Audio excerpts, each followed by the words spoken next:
আমি রিমা ও আমার বন্ধু সোমা কলেজের এক্সকারশনে বন্ধুদের সাথে দার্জিলিং যাচ্ছি। এখানকার মনোরম প্রাকৃতিক পরিবেশটা উপভোগ করতে করতে একটা হোটেলের সামনে কলেজের বাসটা এসে দাঁড়ালো। এরপর কলেজের প্রফেসর ও ছাত্রছাত্রীরা সবাই হোটেলের ভেতর প্রবেশ করলাম। এরপর কিছু ছাত্রছাত্রী নিজেদের মধ্যে কথা বলছে, আর প্রফেসর হোটেলের সমস্ত নিয়ম পূরণ করতে করতে আসুন, আপনাদেরকে থাকার ঘরগুলো দেখিয়ে দিই। ম্যানেজার এক একটা ঘর দেখাচ্ছেন, আর যার যেটা পছন্দ হচ্ছে তারা সেই ঘরে ঢুকে যাচ্ছে। এক একটা ঘরে দুজন থাকার মতো ব্যবস্থা আছে। এর মধ্যে আমার একটা ঘর খুব পছন্দ হলো, কিন্তু টিনা আর রিয়া আগে থেকেই সেই ঘরে থাকার জন্য ঢুকে পড়ল। এই ঘরটা খুবই সুন্দর, এখানে আমরা থাকবো। ঠিক বলেছিস, এই ঘরটা খুবই সুন্দর। আসুন, আপনাদের থাকার ঘরটা দেখিয়ে দিই। এই যে, এইটা আপনাদের ঘর। আচ্ছা, ঠিক আছে। অনেক জার্নি করে এসেছি, তুই তাহলে আগে ফ্রেশ হয়ে নে, তারপর আমি যাচ্ছি। না, তুই আগে যা, তারপর আমি যাব। আচ্ছা, ঠিক আছে।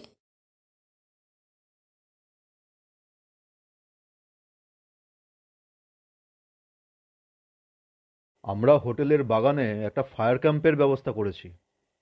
তোমরা সমস্ত ছাত্রছাত্রীদের নিয়ে কিছুক্ষণের মধ্যেই সেখানে উপস্থিত হও। ঠিক আছে স্যার, আমি সবাইকে ডেকে নিয়ে যাচ্ছি। এই রকম একটা সুন্দর সন্ধ্যার দিনে ভূতের গল্প কিন্তু বেশ জমে। আমি ওসব ভূত-ট্রুত মানি না। আমি ভূতকে মানি ও ভূতকে ভয়ও পাই, আর ভূতের গল্প শুনলে রাত্রে ঘুমাতেও পারি না। আমি কিন্তু সত্যিই ভূতের গল্প শুনতে খুব ভালোবাসি। আমি একটা খুব সত্যি ভূতের গল্প বলতে পারি। এ ভূতটা আমি নিজের চোখে দেখেছি। কিন্তু কিন্তু কি হলো? না মানে টিনা তো ভূতকে খুব ভয় পায়, তার ওপরও আবার ভয়ে রাতে ঘুমাতে পারবে না। হ্যাঁ, ভয় পাই তো। তা সময় কাটানোর জন্য একটা ভূতের গল্প শুনতে রাজি আছি। তা ভোটে গল্প শোনার লোকই বেশি হলো। তাহলে রিমা, গল্পটা শুরু কর। গল্পটা এবার শুরু করি। এই গল্পের নায়িকা হচ্ছি আমি। এই গল্পের ভূতটাকে দেখেছিলাম এই হোটেলের মতন আর একটা হোটেলে। তাই নাকি? এই হোটেলের মতো? আগে হ্যাঁ, সেবারেও আমি ছুটিতে বেড়াতে বেরিয়ে সেই হোটেলেই গিয়ে উঠেছিলাম। আমি যে ঘরটা পেলাম সেটা বেশ বড়। ঘরটা হোটেলের দোতলার ঠিক সিঁড়ির ডান পাশে। তার দুটো বড় জানালা আর একটা দরজা। ঘরে একটা খাট ও আলমারি, আর খাটের পাশে একটা চেয়ার, আর একদিকে ড্রেসিং টেবিল। আর ঘরের জানালা দিয়ে বাইরের দৃশ্যটা দেখতে খুব সুন্দর লাগছিল। হোটেলের দোতলায় সিঁড়ির ডান পাশের ঘর? আরে, এখানে ভূতরা কোথায়? এত ঘরের বর্ণনা দিচ্ছিস কেন? ঘরের বর্ণনা দিলাম এজন্য, তাতে গল্পটা বুঝতে সুবিধা হবে। তাহলে এখন শোন। সে ঘরটার ভেতর দিনের বেলাটা আমার দিব্যি আরামে কেটে গেল।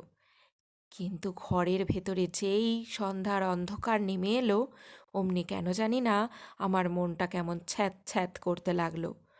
সন্ধ্যার সঙ্গে সঙ্গে কি যেন একটা অজানা ভয় পা টিপে টিপে সেই ঘরের ভেতরে এসে ঢুকে পড়ল। যেন অদৃশ্য একটা ছায়ার মতন আমার পেছনে পেছনে ফিরতে লাগলো। যেন দেখা যাচ্ছে না, এমন দুটো স্থির আড়ষ্ট চোখ ড্যাব ড্যাব ঘুরে আমার দিকে তাকিয়ে আছে। মনটা অন্যমনস্ক করার জন্য বই পড়ছিলাম, তবুও মনটা শান্ত হচ্ছিল না। শেষে তাড়াতাড়ি খাওয়া দাওয়া করে ঘুমিয়ে পড়লাম।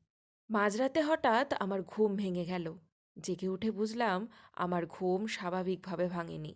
ঘরের ভেতরে কেউ উপস্থিত আছে।